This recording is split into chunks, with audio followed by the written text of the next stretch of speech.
Tenho visto isso na vida da minha esposa. Ela deu um caroço no seio. E aí foi ao médico, e o médico disse, sim, você está com caroço no seio. E a preocupação maior foi sobre a malignidade. Aí quando ela saiu da clínica, eu disse, tira. Ela disse, Jesus cura. Eu disse, se fosse para curar, já tinha curado. Tira. Ela disse, Jesus cura. Eu disse, você tem plano de saúde. Se não tivesse, Jesus curaria. Mas você tem plano de saúde. Tira. Ela insistiu, Jesus cura. Você está parecendo um crente imaturo. Tudo é milagre, tudo é milagre, tudo é milagre. Vai, tira. Eu vou descer lá agora e marcar com o doutor que vai arrancar. Jesus cura. Se fosse para curar, já tinha curado. E você não nasceu com isso. Então arranca logo, pelo amor de Deus. O pastor, o pregador que prega sobre fé, desesperado. E a Luana, Jesus cura. Aí chamou a mãe para ir fazer exames. E à tarde conseguiu ir no mesmo doutor e fez outro exame. E a minha sogra e a Luana testemunham que o doutor perguntou, onde você foi? Onde você esteve? Que tão rapidamente não tem mais nada aqui.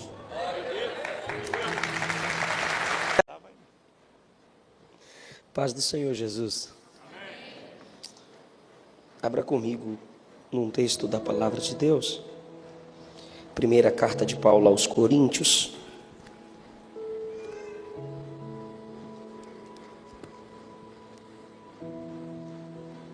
No capítulo 12.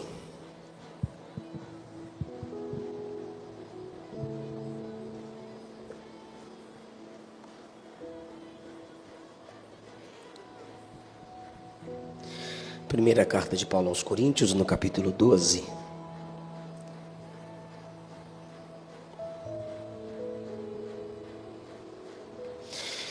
Leiamos o versículo 1 que diz assim: acerca dos dons espirituais, não quero, irmãos, que sejais ignorantes. Capítulo 14, por favor. Capítulo 14, versículo 1. Diz assim: segui o amor e procurai com zelo os dons espirituais, mas principalmente o de profetizar. Versículo 12 do capítulo 14. Assim também vós, como desejais dons espirituais, procurai abundar, sobejar neles para a edificação da igreja. Queridos, nesta conferência do Espírito Santo, onde estamos nos edificando sobre a pneumatologia, paracletologia, a ação ou as ações e a pessoa do Espírito Santo.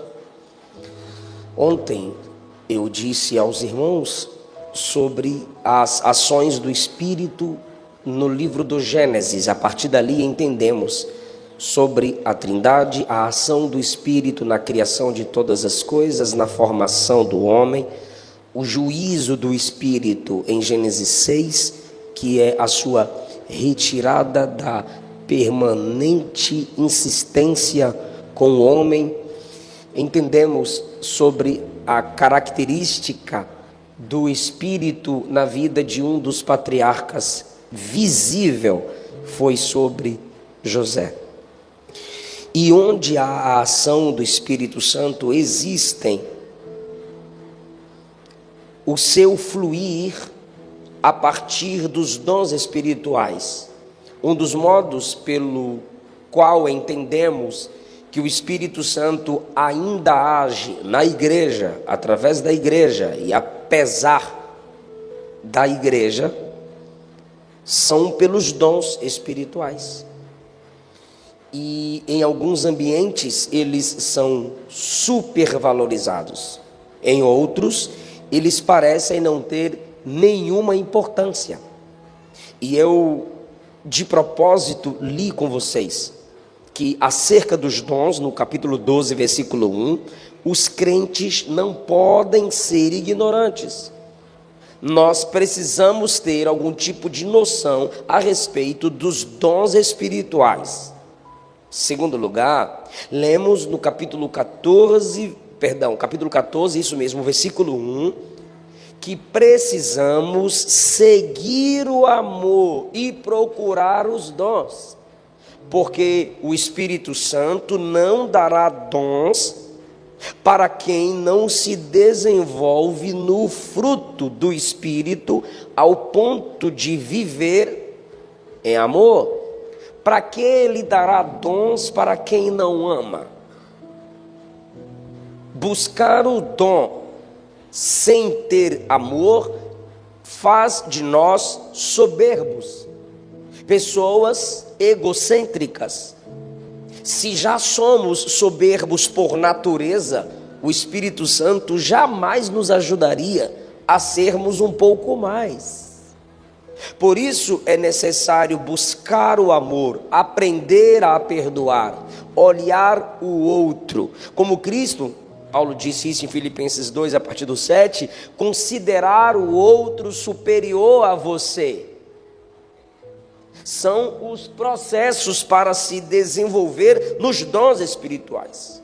Seguir o amor e procurai com zelo, com cuidado, os dons espirituais.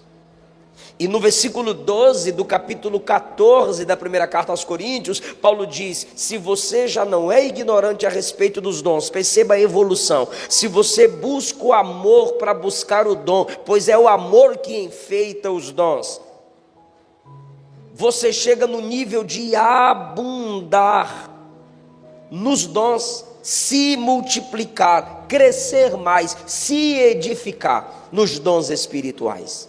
Chega um momento que você não se fixa em apenas um dom.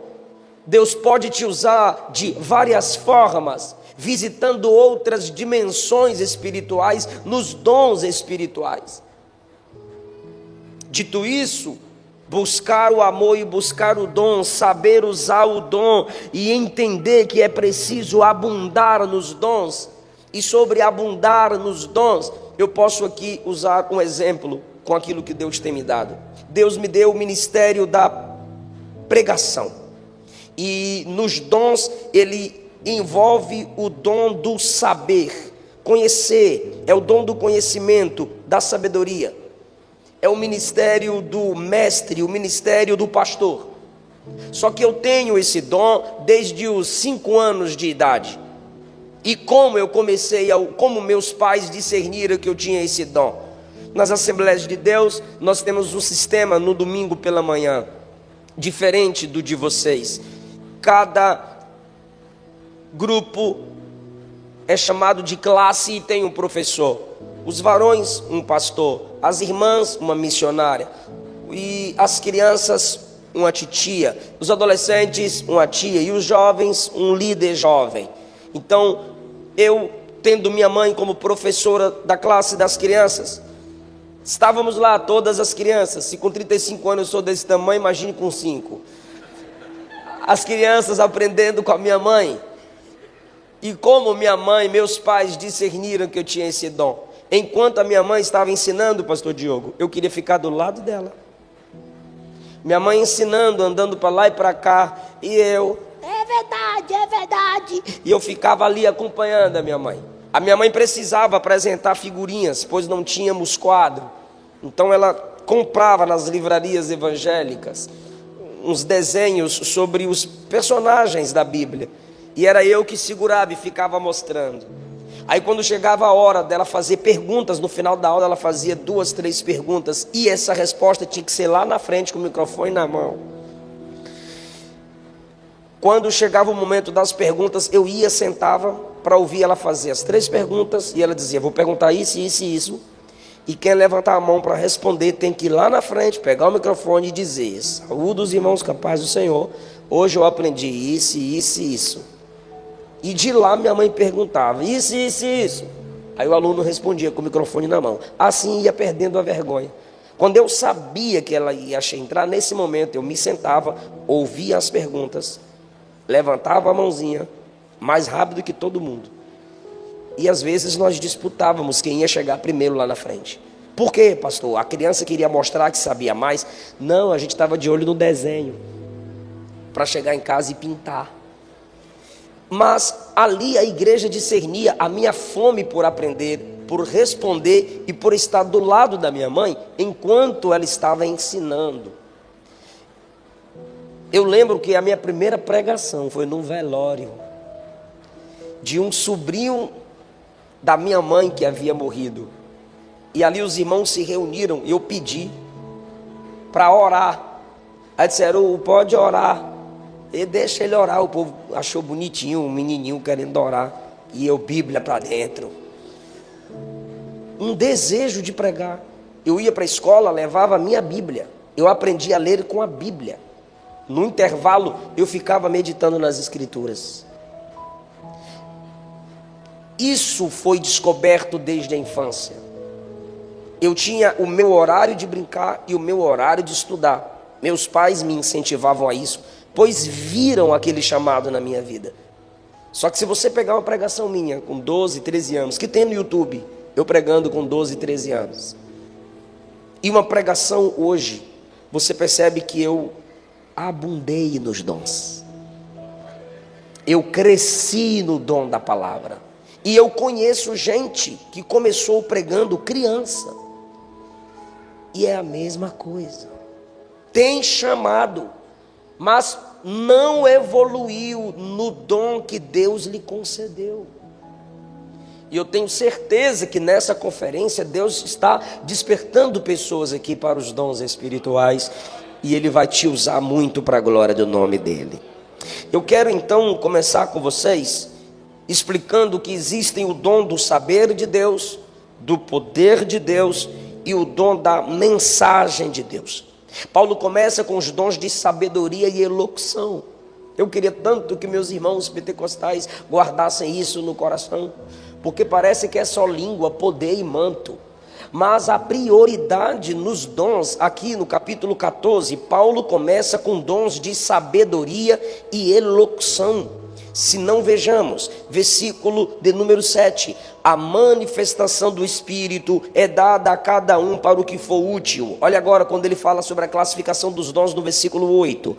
Porque a um pelo Espírito é dada a palavra da sabedoria, a outro pelo mesmo Espírito a palavra da ciência. Começa pelo dom de sabedoria e elocução. A sabedoria é um poder atribuído à prática, como devemos viver. Através da fala, eu instruo outros a se comportarem melhor. Através do dom da sabedoria, minha prática de vida diária edifica a vida dos outros que estão ao meu redor. Ainda diz, a outro pelo mesmo Espírito a palavra da ciência. É quando, sem me conhecer, pelo dom da palavra da ciência, você tem ciência do que eu estou vivendo, do que eu estou passando. E Deus te dá essa mensagem. E isso pode ser transmitido através de um texto bíblico. Quantas e quantas igrejas onde eu prego, que eu acabo de pregar, que vou entregar o microfone, o pastor da igreja diz, Deus te usou muito. Era tudo que a gente precisava. Tem coisa que o pastor não pode falar, senão os Nutella saem da igreja. Aí tem que vir um pregador de fora, que nem te conhece, não está nem aí para tu, e fala. Aí o pastor diz, obrigado, Jesus. Porque se é o pastor que fala, machuca. Se é um de fora, o cara diz, esse cara nem me conhece, está falando aí, eu preciso converter mesmo. Palavra da ciência misturada com a palavra da sabedoria. Quando é que isso acontece? Eu recebo de Deus uma palavra sobre você. E aí ele me dá a palavra da sabedoria. A palavra da sabedoria é quando eu te falo o que fazer depois que eu te corrijo. A palavra da ciência falada sem a palavra da sabedoria é repreensão. A palavra da ciência falada com a palavra da sabedoria é correção.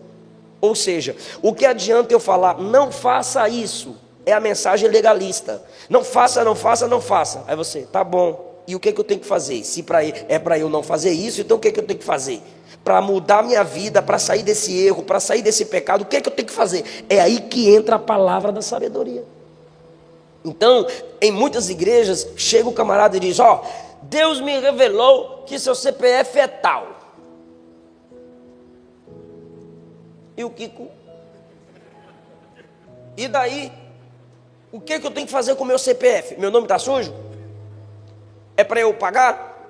É para eu financiar? É para fazer o quê?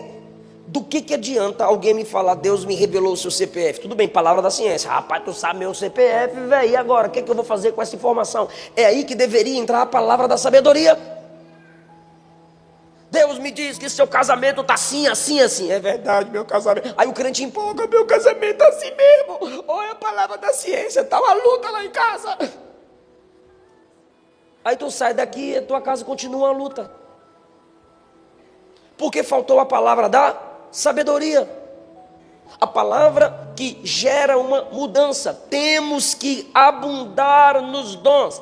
Peraí, pastor, mas a um é dada a palavra do conhecimento e a outra é dada a palavra da sabedoria. Pois é, se você tem o dom da palavra da ciência ou conhecimento para conhecer o que está acontecendo com o outro, aí Deus te diz, não é para tu falar. Porque se ele me dá a palavra do conhecimento sobre o pastor Lázaro, ó pastor, estou sabendo que seu cabelo está caindo.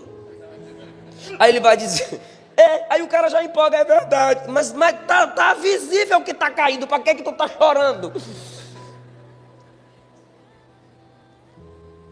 Se Deus, foi só uma brincadeira para descontrair. Se Deus me diz algo sobre você, mas eu não tive a palavra da mudança para você, então o que Deus está me dizendo não é para dizer para você. É para eu orar por você. Então às vezes, pastor Diogo, Deus quer me usar na intercessão, só que eu quero ser profeta, e Ele só me quer como um sacerdote. Ele comunica ao meu coração o seu problema para que eu me prostre por você. Mas eu quero chamar a atenção da igreja. E quero pegar o microfone. E quero sair marchando. Deus falou isso, isso, isso. E falou isso para quê? Para quê? Para quê? Deus virou fofoqueiro agora. Por quê? Um exemplo. Eu sei de um problema na igreja. Um problema na igreja. E a igreja tem um pastor. Aí eu chego e falo lá para o cinegrafista. Aí ele vai dizer... Isso não é problema meu, não. Fala para o pastor. Se eu falo para quem não pode resolver, eu estou gerando contenda, eu estou gerando fofoca na igreja. É por isso que eu gosto de 1 Coríntios capítulo 1, quando Paulo vai corrigir a igreja, e Paulo fala o nome de quem falou para ele o que estava acontecendo na igreja. Paulo fala bem assim, ó, a família de Chloe me disse que vocês estão com muita contenda e disputa. Como é que Paulo fala o nome da dona da casa assim? Paulo, não fala o meu nome não. Aí é fofoca. Se você fala e pede segredo, é fofoca. Só que Paulo cita o nome da família que trouxe informação dos problemas na igreja. Por quê? Porque não era fofoca. Segundo, falou para quem poderia resolver. Falou para Paulo, Paulo escreve a carta para resolver o problema. Assim é Deus. Se Paulo é assim, imagine o nosso Deus. Ele vai te dar a palavra do conhecimento sobre alguém. Dá, pastor, ele dá esse dom, ok. Mas se ele não te deu a palavra da sabedoria para você corrigir aquela pessoa, então é só para você orar por aquela pessoa. Por isso, segui o amor e procurai os dons espirituais. Segundo lugar, Paulo passa para o dom do poder. Começa pelo dom do saber e vem para o dom do poder. Há outro pelo mesmo Espírito, a fé. É o dom da fé. É a fé como dom. Judas fala da fé como doutrina. Os evangelhos falam da fé para a salvação, crer no Senhor para ser salvo. Mas 1 Coríntios 12 está falando do dom da fé. Tem gente que tem fé para a salvação, tem gente que tem a fé doutrinária, ou seja, o que eu creio no Pai, creio no Filho, creio no Espírito Santo, creio no inferno, creio no céu, creio nos dons, creio na igreja. É o dom, o credo. A nossa fé doutrinária, mas existe o dom da fé que o Espírito Santo dá, e quem tem o dom da fé não murmura ou murmura menos. Quem tem o dom da fé declara, afirma que Deus fará coisas que outros não afirmam. O meu pai tinha o dom da fé. Eu lembro quando criança. Hoje eu corto o cabelo assim mais social. Eu tinha um cabelinho assim caindo na cara. Aí os meninos da rua ficavam me provocando por causa da minha voz, que a minha voz, eu pregava, ficava rouco. Aí eles me chamavam de pato rouco. Aí eu vinha do culto, eu cantava, eu pregava, eu tocava, ficava ali cantando com os meninos, e a gente via na rua, aí eu conversava, ei, pato rouco, aí eu dizia, sua mãe. Aí os meninos vinham para cima de mim, minha mãe, o quê? Fala de novo, porque antigamente falar de mãe, irmão, era... Repete, você falou da minha mãe, eu dizia, então repete que você me chamou de pato rouco, era a maior briga. Aí outro eu passava assim, dizia, ô pintor de rodapé, eu dizia, teu pai, rindo do meu tamanho. Então era aquela briga de criança. Aí quando eu me ofendia, somente quando alguém ria das minhas pregações, ou ria do meu repertório, meu pai passava a mão na minha cabeça e dizia assim, tá com inveja de você tá indo para a Europa, é porque você está indo pregar nos Estados Unidos, ele não vai, é porque você acabou de chegar da Suíça. Aí eu ficava assim, rapaz, onde que meu pai viu? Eu conhecia a rua da Valeta, Couto, Santo Antônio, os morros, as favelas. E meu pai ficava dizendo, é porque você está indo para a Europa, porque você acabou de chegar de Portugal. E hoje, cada vez que eu desembarco nesses países, a minha mente vai lá atrás. Meu pai falando, é porque você acabou de chegar da Europa, é porque você está indo para os Estados Unidos. É o dom da fé, irmão. Meu pai me levava de bicicleta e dizia, um dia você vai estar de avião. Eu vendia caldo de cana com meu pai. Ele dizia, um dia você vai estar vendendo seus livros. O dom da fé faz com que a pessoa declare aquilo que no momento parece ser impossível. Já vi minha mãe, dentro de casa, não termos o que tomar café pela manhã. Ela diz, fiquem tranquilos, vão brincar, bebam água e vão brincar, porque meio-dia vai ter o almoço. Irmão, chegava a Kombi com compra na nossa porta. E a gente vinha, porque vinha o carro na rua, a gente ia correndo, olha, a gente, qualquer carro que ia acompanhando para ficar olhando a cor do carro, a roda do carro. E parava bem na nossa porta, Rua São Lucas, do bairro Nossa Senhora da Vitória, o número da nossa casa era 76. Dá um Google para tu ver, tem um Google Mapa que mostra assim, ó, só lama na rua até hoje, misericórdia. E o carro parava, a minha mãe já vinha em lágrimas, porque ela sabe que não foi pela palavra dela, foi pela misericórdia de Deus, mas ela estava vendo acontecer o que ela havia falado. O dom da fé envolve você afirmar aquilo que poucos acreditam que vai acontecer. Tenho visto isso na vida da minha esposa. Ela deu um caroço no seio. E aí foi ao médico, e o médico disse, sim, você está com caroço no seio. E a preocupação maior foi sobre a malignidade. Aí quando ela saiu da clínica, eu disse, tira. Ela disse, Jesus cura. Eu disse, se fosse para curar, já tinha curado. Tira. Ela disse, Jesus cura. Eu disse, você tem plano de saúde. Se não tivesse, Jesus curaria. Mas você tem plano de saúde. Tira. Ela insistiu, Jesus cura. Eu disse, você tem condições de pagar para tirar. Você vende mais livro que eu. Aqui, ó, livro meu aqui, ó. Mas da Luana já acabou. Essas irmãs idólatras. Eu falei, você tem condições de tirar. Se não tivesse, necessitaria de milagre. Aí eu quis pregar para ela, pastor Lázaro. Eu falei assim, ó, toda providência é divina, ainda que não seja milagrosa. Você está parecendo um crente imaturo. Tudo é milagre, tudo é milagre, tudo é milagre. Vai tirar. Eu vou descer lá agora e marcar com o doutor que vai arrancar. Jesus cura. Se fosse para curar, já tinha curado. E você não nasceu com isso, então arranca logo, pelo amor de Deus. O pastor, o pregador que prega sobre fé, desesperado. E a Luana, Jesus cura. Ela espera, ela pega o papel lá, aquela pasta que o doutor deu, me deixa na igreja. E eu com raiva deixei, eu aqui dentro, insubmissa. E deixei ela na igreja. E fui buscar as crianças. E ela foi para o púlpito da igreja. E começou a colocar canções e orar. Orou. E demorou. E falou para eu ir buscá-la à noite. Eu fui buscá-la. No outro dia, em silêncio, ela chamou a mãe, que o marido estava incrédulo. Aí chamou a mãe para ir fazer exames. E à tarde conseguiu ir no mesmo doutor e fez outro exame. E a minha sogra e a Luana testemunham que o doutor perguntou: onde você foi? Onde você esteve? Que tão rapidamente não tem mais nada aqui. E a resposta da Luana foi: eu fui orar na igreja. Tu sabe o que ela fez? Quem é casado sabe que a mulher sai pirraçar. Meu bem, vem me buscar aqui. Aí eu fui buscá-la.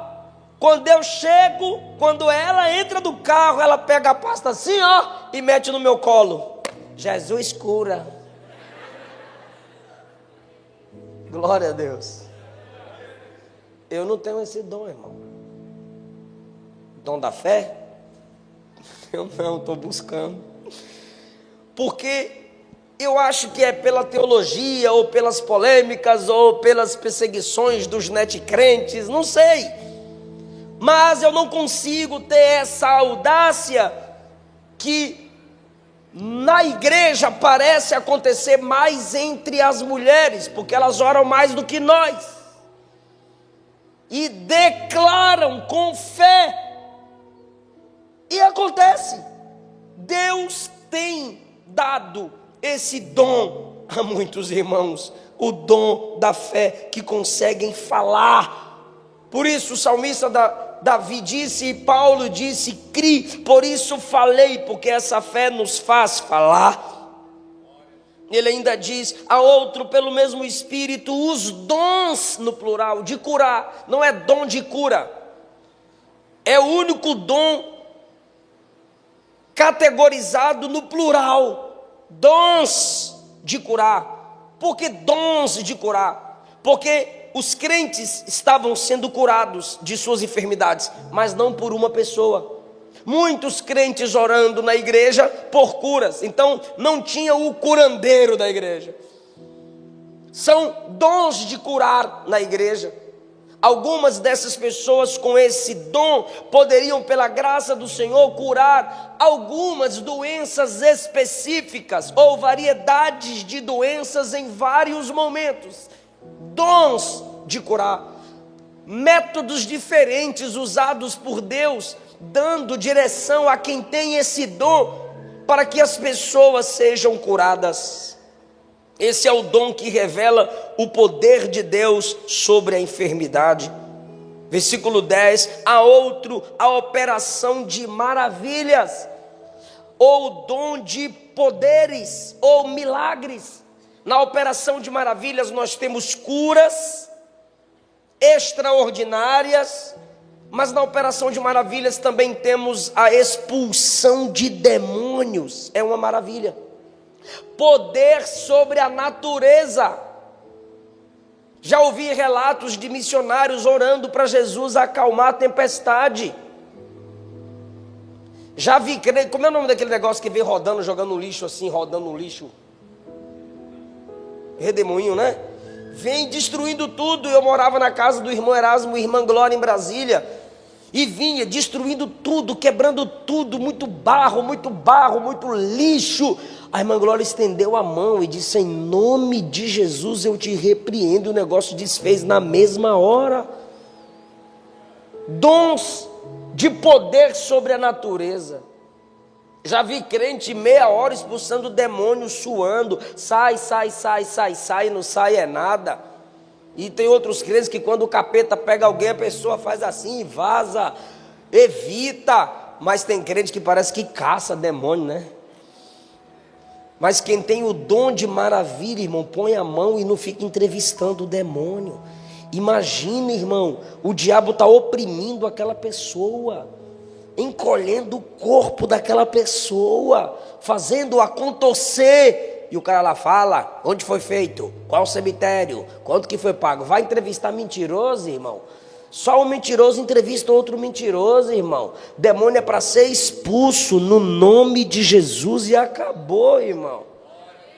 dom de maravilhas, expulsar enfermidades e demônios. Paulo continua: há outro, o dom de profecia. Esse dom, em 1 Coríntios 12, não é ensino. Repito, não é ensino. Se alguma mensagem é fruto de uma reflexão consciente sobre o texto da Escritura, contendo uma interpretação da Escritura e tendo aplicação para a vida, isso não é profecia, isso é ensino. Eu preparei o esboço, eu li o texto, agora estou transmitindo a vocês o que eu estudei, o que eu pesquisei. Isso não é uma profecia, é um ensino da palavra de Deus. Mas se uma mensagem é um relato que de repente Deus traz à minha consciência, aí trata-se de uma profecia. E enquanto eu estou pregando, isso pode ser mesclado. Spurgeon já pregou e no meio da pregação liberou profecia. Existem momentos que o pregador está pregando, como eu disse na introdução, e uma parte da aplicação, Deus trouxe repentinamente uma mensagem à sua consciência e Ele liberou aquela palavra. Aí nós tivemos o ensino misturado com profecia. O dom de profecia fluindo na igreja. A pregação pode ser momentaneamente interrompida, não por outrem, mas a explicação do texto pode ser interrompida por uma mensagem que Deus traz ao meu coração, e o pregador diz: eu estou sentindo de fazer isso, o Espírito Santo me direciona a isso. Já houve momentos que eu estive pregando, que eu fiz o apelo no meio da mensagem, porque o Espírito me deu a direção, que se eu não fizesse o apelo no meio da mensagem, as pessoas sairiam. Pastor Osiel Gomes, pregando no congresso da UMADEB, agora no feriado do carnaval, 5, 7 minutos de pregação sobre missões. Ele disse: vem aqui na frente agora quem está com desejo de fazer missões. E os jovens foram à frente, com o desejo de serem cheios do Espírito Santo para fazerem missões. Foi uma profecia liberada sobre aquele ambiente, de que Deus estaria levantando profetas naquele lugar, para ganhar as nações. Ou seja, Deus é soberano na prática dos dons, e o pregador pode liberar uma palavra profética, desde que essa palavra venha da parte de Deus. Perceba, irmão, que a Bíblia não anula o dom de profecia, ela coloca o dom de profecia no seu devido lugar.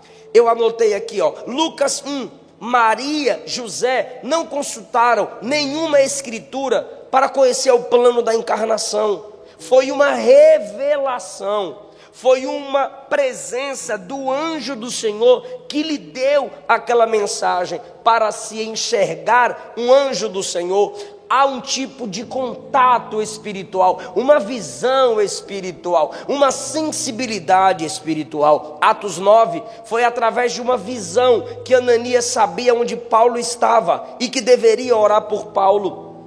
Atos 10 foi através de uma visão que Pedro descobriu que deveria levar a vontade do Senhor a Cornélio. Gálatas 2, não foi por alguma escritura que Paulo discerniu que deveria pregar ou subir a Jerusalém. Ele diz: foi através de uma visão. Não foi através de nenhum livro poético, profético ou pentateuco que Paulo descobriu que deveria atravessar a Macedônia e pregar. Foi através de uma visão. E Paulo, que escreveu a maior parte do Novo Testamento, diz que recebeu visões que aos homens não era lícito contar. Como eu já disse no início, nem toda mensagem que você recebe de Deus é para falar, é para orar. Primeiro, porque nem sempre você vai conseguir falar de modo completo. Segundo, talvez quem te escute não entenda o que é que você está dizendo, ou o que Deus estava querendo dizer. O dom é perfeito, o dotado é imperfeito, a transmissão pode ser imperfeita. Devemos ter cuidado. Então, A Bíblia anula o dom de profecia? Não, mas coloca no seu devido lugar, tem seu valor na hora certa. Se de fato o Espírito Santo está dando aquela profecia, qual é o local da profecia? É que ela tem menos autoridade que as Escrituras. A profecia deve ser falada de tal modo que a igreja discirna, que a igreja abra a Bíblia para que essa profecia seja analisada conforme as Escrituras. Por que tem gente que só gosta de profetizar no pé do ouvido? Por que tem gente que só gosta de profetizar de casa em casa e não na igreja, como no contexto de profecia aqui era para que a igreja ouvisse e fosse edificada? Porque os mestres não vão deixar passar qualquer coisa, porque os pastores vão analisar as profecias à luz das Escrituras. Por que eles vão para a live do TikTok pedir pix e ficar liberando profecia? Porque lá dificilmente alguém vai confrontá-lo, dificilmente alguém vai abrir as Escrituras. A profecia não tem a mesma autoridade das Escrituras. 1 Timóteo 4, versículo 11, 1 Timóteo 6, versículo 2, Paulo não mandou Timóteo profetizar a igreja, mas ele disse que ele deveria ensinar a igreja com as instruções que ele recebeu de Paulo. 2 Tessalonicenses 2,15, Paulo manda a igreja se manter firme nas tradições que foram ensinadas por Paulo e não profetizadas. 1 Timóteo capítulo 3, 1 Timóteo capítulo 5, Tito capítulo 1, versículo 9, não está escrito que o trabalho do ancião da igreja é profetizar, nem mesmo diz que ele deve ser apto para profetizar. Está escrito que o trabalho do ancião, do presbítero, do mestre e do pastor é ensinar as Escrituras, é estudar e pregar a palavra. A profecia pode vir de repente, quando Deus quer, em algum momento específico, para necessidade específica. Não essa regra de culto diário que tem em algumas igrejas, todo culto profecia. Todo culto profecia. E se aquele cara pega no microfone, pode ter certeza que vai ter profecia. E aí nós temos crentes viciados, bebês que pensam que igreja é berçário e Jesus é babá, porque eles nunca têm uma profundidade bíblica para ter a paz de Cristo guiando sua vida. Tem que ter um mantinho de um profeta, tem que ter um mantinho de uma profetia da canela do fogo, para ver se ele ou ela tem uma direção para a vida. E a Bíblia está empoeirando na sua casa, a Bíblia está no porta-mala do seu carro, e os pastores estão cada vez mais empolgados, falsos pastores na realidade, empolgados com esse falso exercício dos dons. 1 Timóteo 4,16, em sua função de líder, Timóteo deve atentar para a doutrina, pregar, ensinar. Então as Escrituras não anulam as profecias, as Escrituras colocam as profecias no seu devido lugar.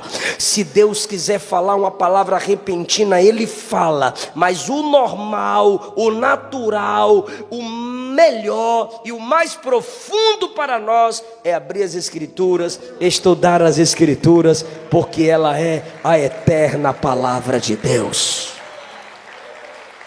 As profecias falham, as profecias passam, mas a palavra dele não falha e permanece para sempre. Tem gente que porque tem o dom de profecia pensa que já é pastor. E o que eles fazem? Não querem se submeter a uma liderança. Vai ali na esquina, aluga um barraco e coloca a placa Puleiro dos Anjos. E ainda dá desconto no dízimo para ver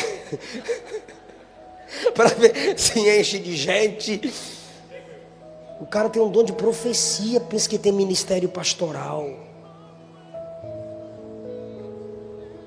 E aí, irmão, por causa disso que entra o discernimento de espíritos. A outro o dom de discernir os espíritos. Pastor Lucas me perguntou quando me levava para pregar ali na cidade de Vera: Pastor Eliseu, nessas suas viagens, para você, qual a maior necessidade da igreja? Eu disse que eu tenho visto uma fome pelas Escrituras neste último tempo. Tenho percebido que o povo de Deus quer crescer na palavra, quer se aprofundar na palavra. E esse avivamento está nessa igreja, esse despertamento eu vejo aqui nessa igreja. Eu falei isso para o pastor Diogo. Vocês amam as Escrituras, têm sede pela palavra. Que isso continue abundando em vocês. E eu disse a ele, como o povo está com sede das Escrituras, o diabo é inteligente. É nesse momento que ele levanta falsos profetas e falsos mestres para enganar as pessoas. E a nossa conversa terminou. O que a igreja mais precisa nessa última hora é discernimento de espíritos. Por quê, pastor? Por que discernimento de espíritos? Porque tem coisa que é o Espírito Santo. Cuidado, você pode estar pecando contra ele ao desprezar. Tem coisa que é espírito demoníaco. Cuidado, você pode dizer que é Deus quando é o diabo. E tem coisa que é só o espírito do homem. Não é o capeta, nem é Deus. É só, senta aqui para eu te corrigir. E aí a gente joga fora a água suja da banheira sem jogar o bebê. Percebendo que é simplesmente o espírito humano, é a pessoa que está empolgada, quer chamar a atenção e precisa amadurecer. E nós, como igreja, precisamos buscar o discernimento de espíritos. Nossos filhos são alvos de Satanás. A mídia, a música, o governo, o sistema educacional estão com seus canhões apontados para as nossas crianças. Os casais estão vendo como que o inferno está investindo contra eles. A igreja do Senhor está sendo atacada dos púlpitos, pela internet. Em Gênesis 3 o diabo fala do paraíso pela serpente. Em Mateus 4 o diabo fala no deserto. Hoje o capeta fala no YouTube, no TikTok, no Instagram. Se multiplicam os falsos ensinamentos, demônios enganam.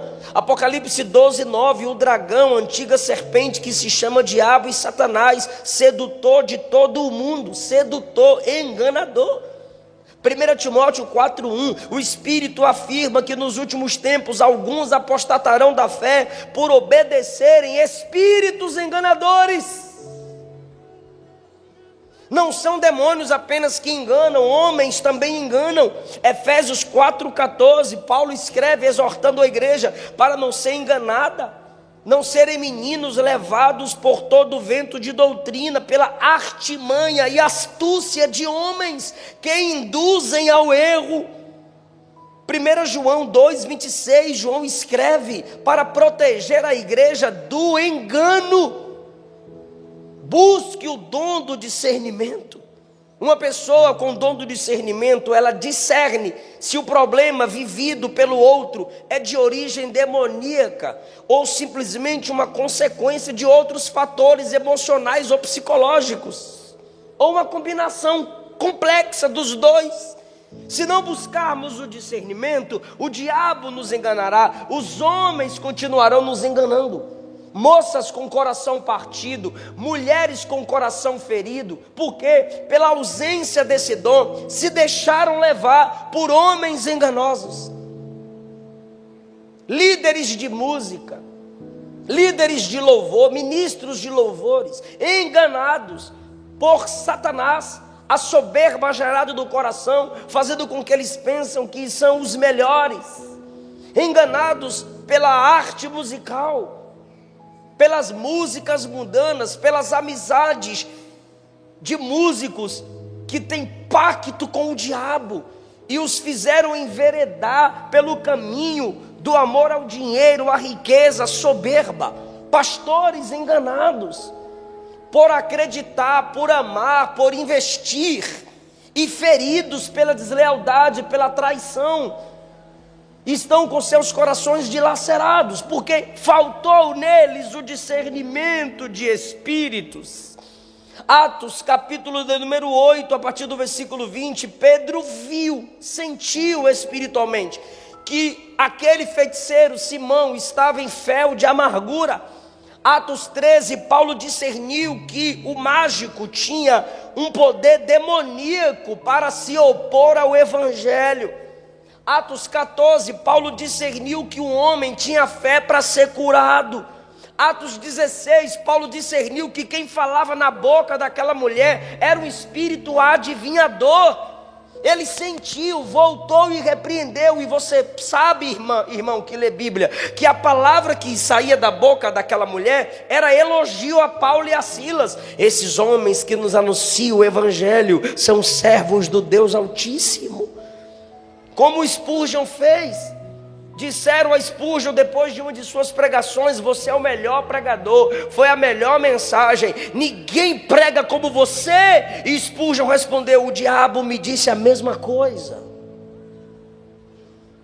Porque se não buscarmos o discernimento de espíritos, cairemos no laço do diabo. E aí teremos mais um coração ferido para ser tratado. Paulo também diz: a outro a variedade de línguas. É o uso dos dons, o uso do dom de língua na adoração. E aquela pessoa vai fluindo e não repete simplesmente apenas uma língua, mas ela vai fluindo, o Espírito vai capacitando-a em sua devoção secreta, em sua adoração. Perceba, irmão, que às vezes você pode perguntar: se ninguém entende, o que a igreja ganha com o dom de línguas? Espera aí, segundo aos Coríntios 12, Paulo teve um arrebatamento, e ele disse que não poderia falar para ninguém. Ou seja, ele disse que teve uma visão, mas ele não diz qual foi a visão. E nós somos edificados só em saber que ele foi ao terceiro céu, que ele foi consolado pelo espinho que estava na carne. Somos edificados em não saber o que Paulo viu. Então você pode ser edificado e edificado ao falar em línguas, adorando ao Senhor, mesmo que o outro não entenda o que você esteja falando. Judas capítulo único nos manda nos edificarmos no Espírito Santo. Ou seja, nem todos os dons é para edificação do outro, mas também para edificação própria. E um dos meios de se edificar, se fortalecer, se ele te deu esse dom, é orando em línguas. Não é pregando em línguas, é orando em línguas. É uma comunhão imediata com Deus pelo Espírito Santo. No capítulo 14, versículos 14 e 15, Paulo usa os dois, o entendimento e o espírito, para adorar. Nós não nos edificamos apenas pelo córtex cerebral. Pouco ou nada vocês entendem sobre soberania humana e soberania divina e responsabilidade humana. Se você for estudar soberania divina e responsabilidade humana, pouca coisa você vai entender, mas você vai se edificar. Se você for estudar escatologia, pré-tribulacionismo, mesotribulacionismo, pós-tribulacionismo, você diz: que negócio é esse? Mas se você for estudar, você vai achar lindo, profundo, vai se edificar. Só que quando vai perguntar para o crente mais simples na igreja: você é pré, mídia ou pós? Ele: não sei, só sei que Jesus vem e eu vou. Agora, de onde ele tirou essa que Jesus vem e ele vai? Porque ele foi edificado pela escatologia. Ou seja, ainda que você não entenda a mecânica escatológica, você se edifica em saber que um dia todas as coisas serão restauradas e Cristo vai governar eternamente, e a igreja viverá para sempre na sua presença. Eu estou tentando teologicamente falar a vocês que ainda que você não esteja entendendo o que esteja falando, seu espírito em oração, em adoração, está sendo edificado. Então, nesses últimos versículos, Paulo muda do ministério funcional que edifica a todos para aquele dom que te edifica no seu particular. Onde pela primeira vez nós vimos a leitura, e eu encerro, sobre as línguas, onde enxergamos esse dom sobrenatural na igreja. Atos 2. E aqui na primeira carta aos Coríntios, capítulo 12, Paulo regula o uso desse dom. Em Atos 2, as línguas foram para pregação. Por quê? Porque as línguas que os discípulos falaram em Atos 2 foram as línguas das pessoas que estavam ali ao redor. O mistério é que eles falaram línguas que não estudavam. O Espírito os capacitou a falar nas línguas das nações ao redor do cenáculo. E o Espírito os atraiu para ouvirem de perto as línguas faladas pelos crentes em Atos 2. As línguas de 1 Coríntios 12 não são para pregação, são para oração. Lá falou-se aos pecadores. Nas línguas de 1 Coríntios 12, nós falamos em espírito com Deus. As línguas de Atos 2 foram entendidas pelos diversos grupos linguísticos de judeus que habitavam em Jerusalém, enquanto essas aqui são ininteligíveis. É necessário buscar a interpretação, e a interpretação não é tradução, é interpretação. A tradução tem a ver palavra por palavra, a interpretação tem a ver com a mensagem através daquela língua falada. As línguas de Atos não precisaram de intérpretes, porque cada um os ouvia falar na sua própria língua. Mas em Coríntios, quem fala não entende, a não ser que ele receba de Deus o dom da interpretação, lá no capítulo 14. As línguas de Atos foram dadas para aqueles que estavam cheios do Espírito. Agora, em 1 Coríntios 12, nós temos aqui um dom espiritual só para quem busca. Lá evidenciou quem estava cheio. Aqui é um dom que tem gente que usa demais para falar a língua estranha, mas não segura a própria língua que tem. Por isso que em Corinto a igreja é chamada de carnal, porque o dom de língua não mostra que você é a quarta pessoa da Trindade. O dom de língua não mostra que você é melhor que o outro e é mais espiritual que os outros. Essas pessoas que tinham esse dom aqui, Paulo está escrevendo para corrigir os excessos numa igreja carnal e imatura. Em Atos, as línguas impulsionaram a pregação da palavra.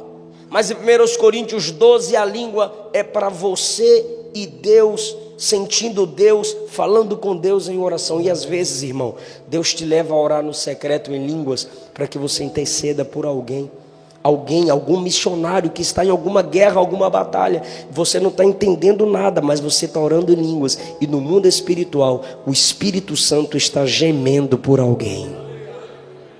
E uma batalha está sendo vencida no reino de Deus. Só que ambas as línguas, tanto a de Atos quanto a 1 Coríntios 12, foram geradas pelo Espírito Santo, continuam se manifestando de maneiras diferentes.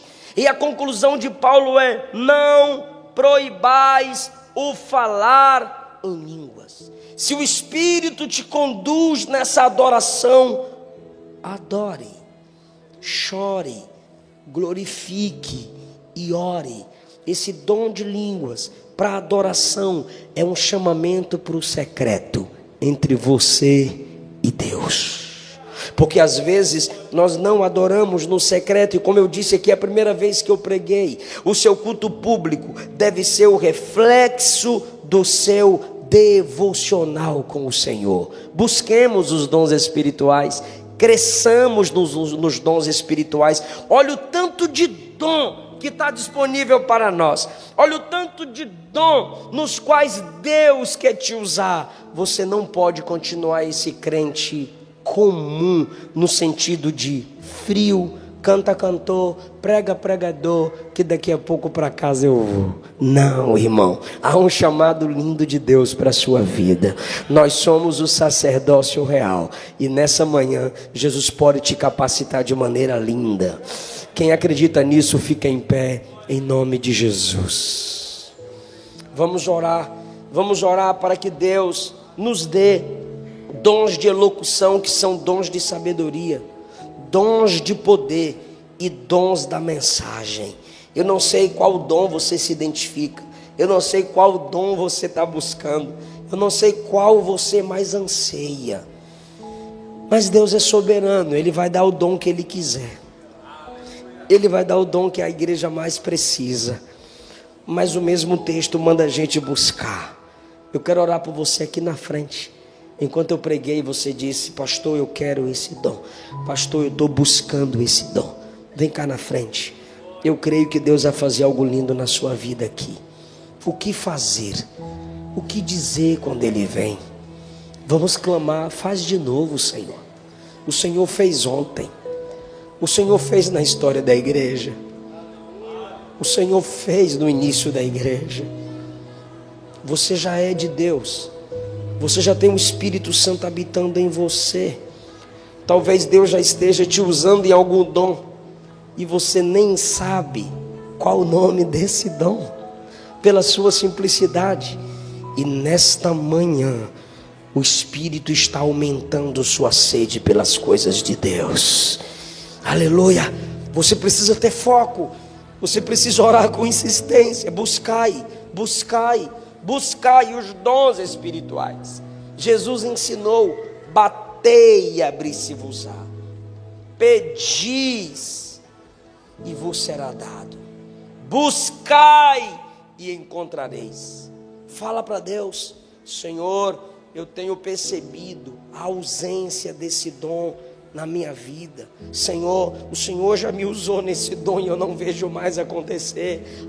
Senhor, eu sonho com esse dom. Me usa, Jesus, na palavra do conhecimento. Me usa, Jesus, na palavra da sabedoria. Me usa na profecia. Me dá o dom da fé, Jesus. Eu sou muito incrédulo, eu duvido muito, Jesus. Me dá o dom da fé, Jesus. Senhor, me dá o dom do discernimento de espíritos. Chega de ser enganada, chega de ser enganado. Senhor, usa-me no dom de poder. Onde houverem demônios se manifestando ou oculto, eu quero expulsá-los para a glória do seu nome, para edificar os que me cercam, para ser uma bênção para a minha igreja, para a minha rua, para a minha família. Ó Deus, eu preguei a sua palavra.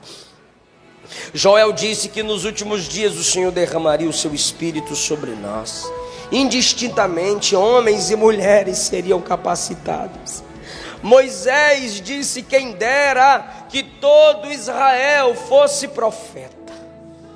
O Senhor prometeu através do profeta Isaías que o Senhor derramaria torrentes sobre o sedento, torrentes sobre a terra seca. E aqui estamos nós, sedentos, clamando pelos seus dons. Jesus, o Senhor não precisa de performances, o Senhor não precisa de métodos humanos para que as pessoas recebam o que o Senhor tem para elas. O Senhor só quer ver o amor no coração do seu povo. Se buscarmos o amor, o Senhor nos fará fluir nos dons espirituais. Em nome de Jesus, dá-nos, ó Pai, o poder, dá-nos a capacidade. Chega de engano, chega de frieza, chega de limitação. O Senhor pode, o Senhor quer nos usar. O Senhor enviou os apóstolos com poder, o Senhor levantou os apóstolos com autoridade. Em Atos 2, quando se cumpriu o dia de Pentecostes, o Senhor encheu a casa, o Senhor encheu o seu povo, e até hoje o Espírito Santo está sendo ministrado. Abra a boca, minha irmã, abra a boca, meu irmão, e diga: eu quero, eu preciso. Glorifique, porque o céu se abre quando o nosso coração se abre.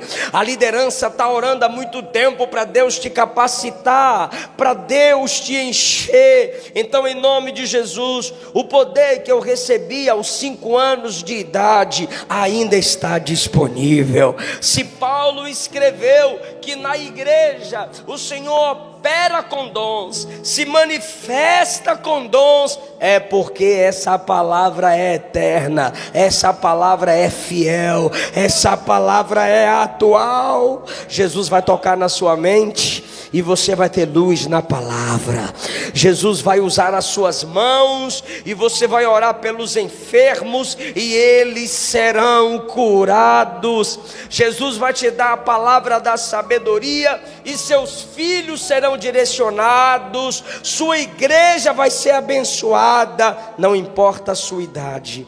em nome de Jesus. Não importa quanto tempo você tem de crente, é em nome de Jesus que nós clamamos, que nós pedimos. Abra sua mão, abra sua mão, em nome de Jesus. Receba de Deus, receba de Deus, receba de Deus a palavra da sabedoria, glorifique a palavra do conhecimento, receba o dom da fé, os dons de curar, a operação de maravilhas, discernimento de espíritos, profecias, as línguas que te fazem adorar, as línguas que te fazem se mover no mundo espiritual com adoração e intercessão, em nome de Jesus. Toda dúvida seja arrancada da sua alma, toda frieza seja arrancada da sua alma, todo desânimo seja arrancado da sua alma.